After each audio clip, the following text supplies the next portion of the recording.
अब हम लोग यहाँ पर पढ़ेंगे डीएनए फिंगरप्रिंटिंग के बारे में, ठीक है। इतना मैं आपसे बता दूं कि डीएनए फिंगरप्रिंटिंग अगर तुम इसमें पढ़ लिए ना, पूरा वीडियो देख लिए ना, सच में डीएनए फिंगरप्रिंटिंग है ना, तुम मास्टर बन जाओगे। अगला डीएनए फिंगरप्रिंटिंग करने के लिए तुम्हें बुलाया जाएगा, ठीक है। इतना इतना मतलब अच्छे से समझ आएगा, ठीक है। चलो स्टार्ट करते हैं, डीएनए फिंगरप्रिंटिंग क्या होता है। तो सबसे पहले बता दें, इसको बोलते हैं डीएनए अंगुली छापन। क्या बोलते हैं? डीएनए अंगुली छापन, ठीक है। अब आपको बता दें, डीएनए फिंगरप्रिंटिंग की खोज जो है वो 1985 में अलेक्स जेफरी ने किया था। किसने किया था? डीएनए फिंगरप्रिंटिंग की खोज 1985 ईस्वी में एलेक्स जेफरी नामक एक वैज्ञानिक थे, उन्होंने किया था। इसमें किया क्या जाता है, इसमें अलग अलग मानव के डीएनए के न्यूक्लियोटाइड क्रम की तुलना करके उनके बीच संबंध में अध्ययन की प्रक्रिया को डीएनए फिंगरप्रिंटिंग कहते हैं। यानी कि देखो, समझो बिल्कुल बेसिक भाषा में, ये एक मानव है, ये दो मानव है, ठीक है। इन दो मानवों का लिया गया डीएनए, ठीक है, डीएनए। अब देखना, लिखना आपको है, डीएनए के बाद इनकी जो न्यूक्लियोटाइड थी, क्या थी? न्यूक्लियोटाइड्स। इसका भी लिया गया न्यूक्लियोटाइड्स, ठीक है। इन दोनों जो न्यूक्लियोटाइड्स था उनको क्या किया गया? उनको आपस में मैच करवाया गया, उनकी आपस में तुलना किया गया, और तुलना करने के बाद उसका क्या किया गया? उसका अध्ययन करना ही क्या कहलाता है? DNA fingerprinting. इतना सिंपल है ये आपका डीएनए फिंगरप्रिंटिंग। चलो, तो यहां पे हमने क्या देखा, वायर परेशान करके रख देता। देखो, यहां पे हमने देखा कि दो अलग अलग चाचाओं को बुलाया गया, फिर इसके बाद क्या किया गया? उनका न्यूक्लियोटाइड आपस में मैच कराया गया, ठीक है। अब देखो होता क्या है यहां पे, देखो इनका क्या निकाला गया? इनका डीएनए निकाला गया। डीएनए निकालने के लिए कोई स्रोत होगा ना, ऐसा तो है नहीं तुम सिरिंज डाले कहीं से डीएनए निकाल लिए, तो कोई स्रोत होगा, कोई सोर्स होगा, उसी सोर्स से तो आप डीएनए निकालोगे। तो इसका सोर्स क्या है? जैसे हेयर हो गया, ब्लड हो गया, स्पर्म हो गया, टंग एरिया हो गया। क्या हो गया? हेयर हो गया, ब्लड हो गया, ठीक है, फिर स्पर्म हो गया, टंग एरिया हो गया, ठीक है। तो वहां से आपने इन चाचाओं का निकाल लिया ये डीएनए। अब फिर इस डीएनए को क्या किया? इस डीएनए के न्यूक्लियोटाइड को क्या किया? स्टडी कर लिया, आपस में तुलना करके उसका अध्ययन कर लिया, बता दिया, ठीक है। अब देखो सोर्स से क्या किया? सोर्स से तुमने निकाल लिया डीएनए, सोर्स से निकालते हो, लेकिन आपको पता है कि सोर्स में जब पहुंचोगे, जैसे हेयर में तुम पहुंचे तो हेयर पे तुम्हें क्या मिली? एक सेल मिली, ठीक है। सेल से तुम निकालोगे डीएनए, क्या करोगे? सेल ही से तो डीएनए निकालोगे, बताओ, सेल से डीएनए निकालोगे ना। अब देखो, जब तुम डीएनए निकाल लिए, सपोज दैट तुमने ये कटोरा लेके गए थे, ये कटोरा, इसमें तुमने एक कटोरा डीएनए निकालना है, सेल से डीएनए निकालना है, ठीक है। पकड़ने वाला बना देना, दोनों तरफ पकड़ के लाओगे ना, इसे करके पकड़ के तुम डीएनए को ले आए भैया, ले आए ना, ले आए कि नहीं? परेशान तो नहीं हो? तुमने पकड़ के डीएनए को ले आया, एक कटोरा डीएनए लाए। अब हमने वही बताया था कि वो सैटेलाइट डीएनए था, उसमें बल्क जीनोमिक डीएनए भी होगा, मिनी सैटेलाइट, माइक्रो सैटेलाइट, है ना। तो हमको क्या करना है? हमको किसका काम है? हमको काम है मिनी सैटेलाइट डीएनए का काम है, ठीक है। तो हमको सब डीएनए को हटाना पड़ेगा। तो देखो, ये हमारा है डीएनए मॉलिक्यूल, ठीक है। ये जो डीएनए मॉलिक्यूल था, इस डीएनए मॉलिक्यूल को हमने सेंट्रीफ्यूगेशन, किसमें? हिंदी से लिख देता हूं, ठीक है, सेंट्रीफ्यूगेशन मशीन में डालते हैं। इस डीएनए अणु को क्या करते हैं? इस डीएनए अणु को सेंट्रीफ्यूज करते हैं, ठीक है। सेंट्रीफ्यूगेशन मशीन क्या होती है? ये एक मशीन होती है, उसमें एक डिब्बा भरा होता है ना, उस डिब्बा में पूरा कटोरा भर डीएनए को डाल देते हैं। ये देखो, ये डीएनए तैर रहा है, ठीक है। फिर सेंट्रीफ्यूज करता है, इसको खूब तेज से घुमाता है, और जब ये सेंट्रीफ्यूगेशन मशीन इसको घुमा देगा, तब देखो होता क्या है। तब इसमें जो बल्क जीनोमिक डीएनए है, क्या है? जो बल्क जीनोमिक डीएनए, ठीक है, 99.9% डीएनए जो बल्क जीनोमिक था वो नीचे बैठ गया, ये देखो बैठ गया। इसके बाद एक ऊपरी सतह पर इसके पहुंच गया माइक्रो सैटेलाइट डीएनए, ठीक है। उसके बीच वाली सतह पर पहुंच गया कौन? माइक्रो सैटेलाइट लाइट डीएनए, ठीक है, ये पहुंच गया। फिर उसके ऊपरी वाली सतह पर बिल्कुल हल्का डीएनए, सॉरी माइक्रो, हाँ सही है सही है। फिर उसके ऊपर वाली सतह पर पहुंच गया हमारा कौन, मिनी सैटेलाइट डीएनए, ठीक है। कौन पहुंच गया, मिनी सैटेलाइट डीएनए। रुको एक कॉल आ रहा है, हेलो। तो देखो अपन कहां पे थे, अपन थे मिनी सैटेलाइट डीएनए पे, ठीक है। तो क्या था यहाँ पे, जो बल्क जीनोमिक डीएनए था 99.9%, ये डीएनए हमने हटा लिया, है ना, हटाया। इसके बाद आया ये मिनी सैटेलाइट डीएनए, है ना। मिनी सैटेलाइट डीएनए का है अपने को काम, क्या है, मिनी सैटेलाइट डीएनए का है अपने को काम। अब देखो, अब हम क्या करते हैं, फर्स्ट स्टेज में तो हमने इसको सेंट्रीफ्यूज किया, अब सेकेंड स्टेज में इसको क्या करेंगे भैया, तो सेकेंड स्टेज में मिनी सैटेलाइट डीएनए को निकालते हैं, ठीक है। क्या करते हैं, मिनी सैटेलाइट डीएनए को निकालते हैं, ठीक है। इसमें से ये भैया भंडार है, इस भंडार से तुम मिनी सैटेलाइट डीएनए को निकालोगे तो ऐसे तो निकाल नहीं लोगे, गए चिमटा डाल के निकाल लिए, नहीं। इस मिनी सैटेलाइट डीएनए को जब तुम क्या करोगे, इससे अलग करोगे, तो ये है हमारा मिनी सैटेलाइट डीएनए, ठीक है। इस मिनी सैटेलाइट डीएनए में आप डालोगे प्रतिबंधन एंडोन्यूक्लियस एंजाइम, क्या डालोगे, यहां पर तुम डालोगे प्रतिबंधन एंडोन्यूक्लियेज एंजाइम, ठीक है। क्या डालोगे, इसमें तुमने डाल दिया रिस्ट्रिक्शन एंडोन्यूक्लियेज एंजाइम, यानी कि प्रतिबंधन एंडोन्यूक्लियेज एंजाइम तुमने डाल दिया। अब हमें पता है भैया कि ये जो रिस्ट्रिक्शन एंडोन्यूक्लियेज एंजाइम है, ये क्या करता है, ये डीएनए को खंड खंड में काट देता है ना। क्या कर देता है भैया, डीएनए को खंड खंड में काट देता है। देखना डीएनए फिंगरप्रिंटिंग खत्म कहां पे होती है ना। देखो यहां पे क्या हुआ कि रिस्ट्रिक्शन एंडोन्यूक्लियस एंजाइम ने क्या किया, डीएनए को खंड खंड में काटा।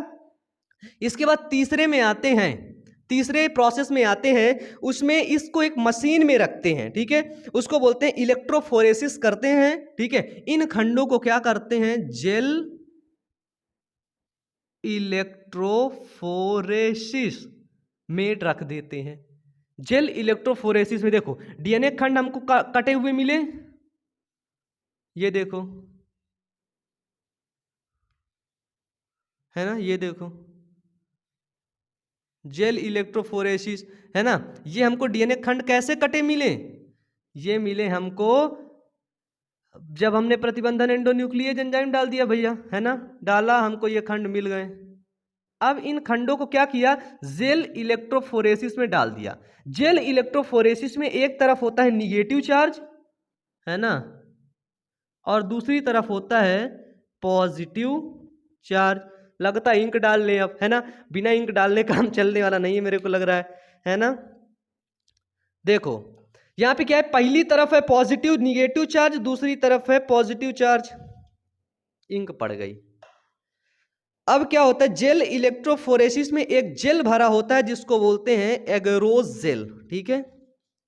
इसमें इसके अंदर एक जेल भरा होता है जिसको बोलते हैं एगोरेज जेल, ठीक है, एगरोज जेल, ठीक है। इसके अंदर एक जेल भरा होता है, एगोरोज जेल भरा होता है, और ये जेल क्या होता है, इस जेल की मदद से निगेटिव चार्ज होता है, ये पॉजिटिव। अब ये बताओ जो डीएनए होता है, डीएनए कौन सा चार्ज होता है, डीएनए हमने आपको जब डीएनए पढ़ाया था तो आपको पता है कि ये जो डीएनए है ना भैया, ये कौन सा चार्ज है, ये निगेटिव चार्ज है, ठीक है। जब तुम इस जगह से इन डीएनए को डालोगे तो प्लस माइनस की ओर आकर्षित होगा, ठीक है। तो जो बड़ा खंड होगा ये लग जाएगा, है ना।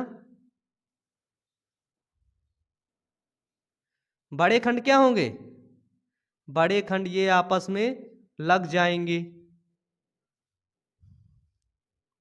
ठीक है, ये देखो। और आपको बता दें इसके अंदर ये जो एगोरेज जेल होता है, जेल इलेक्ट्रोफोरेसिस होता है, इसमें एल्कलाइन सॉल्यूशन रहता है, क्या रहता है, एल्कलाइन सॉल्यूशन रहता है ना। क्षारीय माध्यम इसके अंदर होता है, ठीक है। जेल इलेक्ट्रोफोरेसिस क्षारीय माध्यम होता है। अब ये बताओ डीएनए निगेटिव तो पॉजिटिव की तरफ आए, बड़ा खंड इधर, बड़ा छोटा छोटा छोटा करके इधर लग गया। ठीक है, अब देखो ये लग गया, तो अब इसमें क्या किया जाता है, अब नेक्स्ट किया जाता है, इसमें एक नायलॉन की सीट चढ़ाई जाती है। क्या चढ़ाई जाती है? फोर्थ स्टेप में नायलॉन की सीट, नायलॉन की सीट चढ़ाई जाती है। ठीक है, इसके ऊपर हमने नायलॉन की सीट लाया भैया, उसको हमने ऐसे करके से बिल्कुल चिपका दिया। ठीक है, तो हमने नायलॉन की सीट चढ़ा दिया, तो इसमें क्या हुआ देखो, नायलॉन की सीट में होते हैं डीएनए प्रोब्स। क्या होते हैं? DNA probes. ये डीएनए प्रोब्स ना जा करके इन डीएनए प्रोब्सों से चिपक जाते हैं, और जब ये जाके इन डीएनए प्रोब्सों से चिपक जाएंगे ना, तो क्या होगा, ये डीएनए प्रोब्स क्या होंगे, रेडियो एक्टिव। ये डीएनए प्रोब्स क्या होंगे, ये डीएनए प्रोब्स रेडियो एक्टिव होते हैं। फिर ये क्या होते हैं, डीएनए प्रोब्स चिपक जाते हैं, और फिर हम इनको एक्सरे में देख लेते हैं, है ना। फिर पांचवें में क्या करते हैं, इनको एक्सरे में देखते हैं, और जब इनको एक्सरे में देखते हैं तो इनका एक हमें सीक्वेंस दिखाई देता है, इनका एक हमें अनुक्रम दिखाई देता है, और ऐसे करके ये हमें जो अनुक्रम दिखाई दे रहा है ना, जैसे देखा ये अनुक्रम जो दिख रहा है हमको ना, सोचो समझो, रेडियो वो ये क्या है, इसमें नायलॉन की सीट चढ़ाने के बाद जो डीएनए प्रोब्स थे इसके अंदर जुड़ गए, तो हमको कुछ ऐसा अनुक्रम दिखा। ठीक है, चलो हमने माना कि श्यामूलाल का ऐसा अनुक्रम मिला। ठीक है, चलो अब हमने देखा जो काका, मतलब कुछ और नाम रख लो इसका, कालू राम, है ना, कालू राम।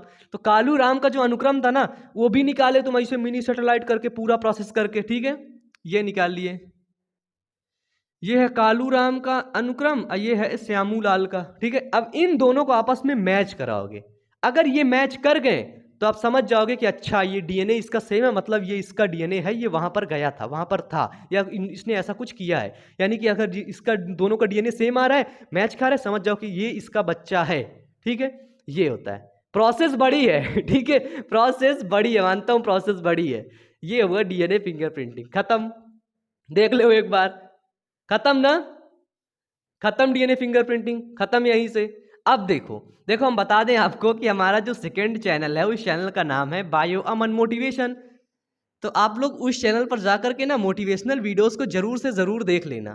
ठीक है, मोटिवेशनल वीडियोस को नहीं देखोगे मजा नहीं आएगी। अब देखो, सबसे पहले बात ये फंसती है भैया कि डीएनए फिंगरप्रिंटिंग का उपयोग कहाँ किया जाता है ना, डीएनए फिंगरप्रिंटिंग कहाँ काम में ली जाती है। तो देखो, डीएनए फिंगरप्रिंटिंग हत्या, बलात्कार और पैतृकता, मतलब बच्चों की पहचान में, कहाँ पे, पहला तो हुआ हमारा हत्या में, ठीक है, फिर आता है हमारा बलात्कार में, फिर आता है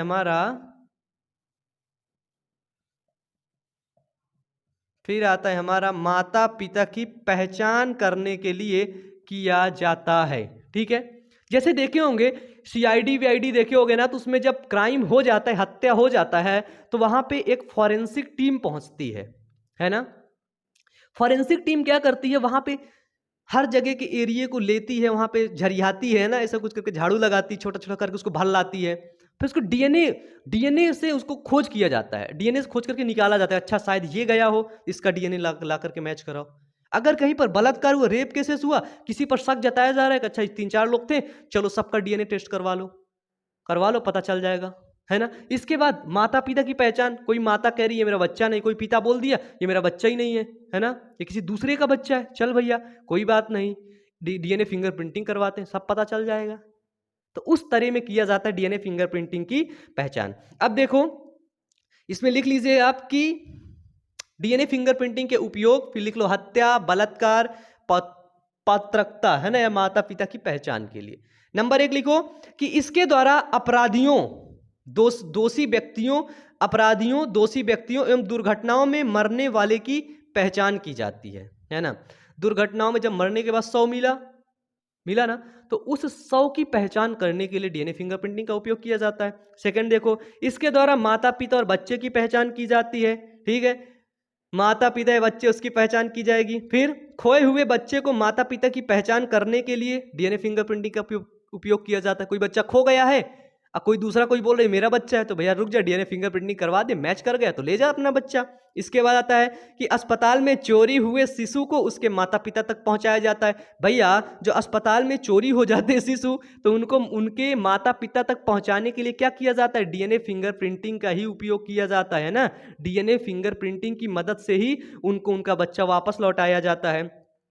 देख लो कि भारत में हैदराबाद का कोशिका एवं आणविक जीव विज्ञान केंद्र, centre of cell and molecular biology, एक अत्याधुनिक प्रयोगशाला है जहां पर डीएनए फिंगरप्रिंटिंग का कार्य किया जाता है। कहां पे किया जाता है? किया जाता है भारत के हैदराबाद में। ठीक है, हैदराबाद में क्या है? सीसीएमबी है। CCMB centre of cell and molecular biology. ठीक है, सीसीएमबी याद रखना। सीसीएमबी क्या है? लिख दो यहां पे, सेंटर ऑफ सेल एंड एवं मॉलिक्यूलर बायोलॉजी। ठीक है, सीसीएमबी है, भारत के हैदराबाद में सीसीएमबी है। ठीक है, वहीं पर क्या किया जाता है? वहीं पर डीएनए फिंगरप्रिंटिंग का कार्य किया जाता है। ठीक है, वहां पे आधुनिक प्रयोगशाला है और वहीं पर डीएनए फिंगरप्रिंटिंग का कार्य किया जाता है। तो फाइनली आपका ये डीएनए फिंगरप्रिंटिंग का प्रोसेस खत्म हो गया। तो नीचे कमेंट बॉक्स में ये कमेंट करके जरूर बताना कि वीडियो कैसा लगा, और वीडियो अच्छा लगा हो तो वीडियो को लाइक जरूर से जरूर कर देना।